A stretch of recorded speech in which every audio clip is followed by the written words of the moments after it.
By now you know that Congress writes the laws and the executive branch executes them or carries them out. But how does any work actually get done? Well, enter in the federal bureaucracy. Now, what is the bureaucracy? It's the hierarchical structure that gets all of these policies implemented. It's all about policy implementation. If you have to think about it, think Congress writes a law, but they're not going to go out and ensure that it's happening. The president might be the chief executive, but he's certainly not going to knock on doors and make sure things are happening the way they should. So you enter in your worker bees, your federal bureaucracy. Now, our modern bureaucracies are based off of what's called the idea of distributive intelligence. Because bureaucracies might be prone to waste, government waste that is, your tax dollars and mine, there's always a way to want to make something more efficient. And that's a notable goal to have.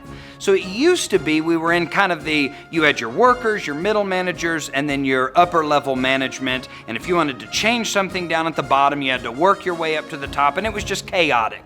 So now, imagine giving the tools to everybody. So everybody's independent job that they perform, they have the tools, so if you find a way to do it better, more efficient, easier, faster, you can make that happen. And that's a great move in terms of the federal bureaucracy becoming more efficient.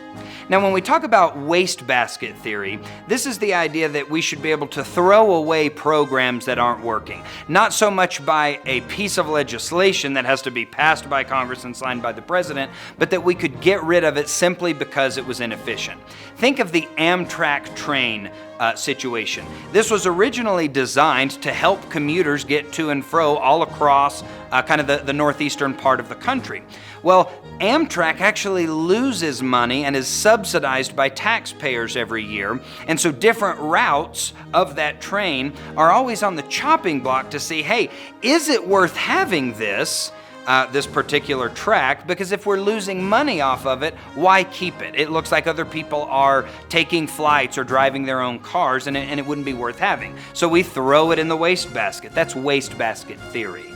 So where do we find bureaucrats? Well, think of the cabinet level. So the Secretary of State might be the cabinet secretary, but all of the employees under him that work for the State Department are bureaucrats. The Treasury Department, all of those workers are bureaucrats. Those that work for the Environmental Protection Agency, bureaucrats. These are the workers that implement these policies and at least try to best effectively work toward the solution that Congress passed in a law and the president signed to execute.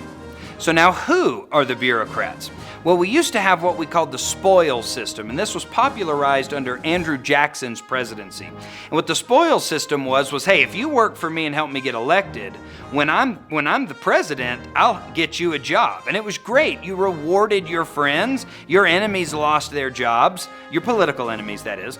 But now we have what's called the merit system. And so this is the idea that you're going to get a job because maybe you have the degree for it, maybe the qualifications, maybe the specifications are something that you're really, really good at. It's merit-based, not simply on who wins, and you have to be allegiant or loyal to a particular candidate to be able to work in this kind of environment. Ultimately, policy implementation is the role of a bureaucrat, the role of bureaucracy. Now, this comes with some problems, though. This is where you hear the expression, too much red tape, because you have to go through the bureaucracy. Now, for this model bureaucracy, you have 5 main points, as Max Weber coined. You have your division of labor, you have your chain of command, your specification of authority, goal orientation, and productivity. All these combined work together to make that model bureaucracy. Doesn't mean it's not going to have its problems, but ultimately, citizens get to decide how to make bureaucracy better. You might work for the government, but not necessarily think of yourself as a policy changer. You're not a legislative member of Congress, but you still have some effect on that change.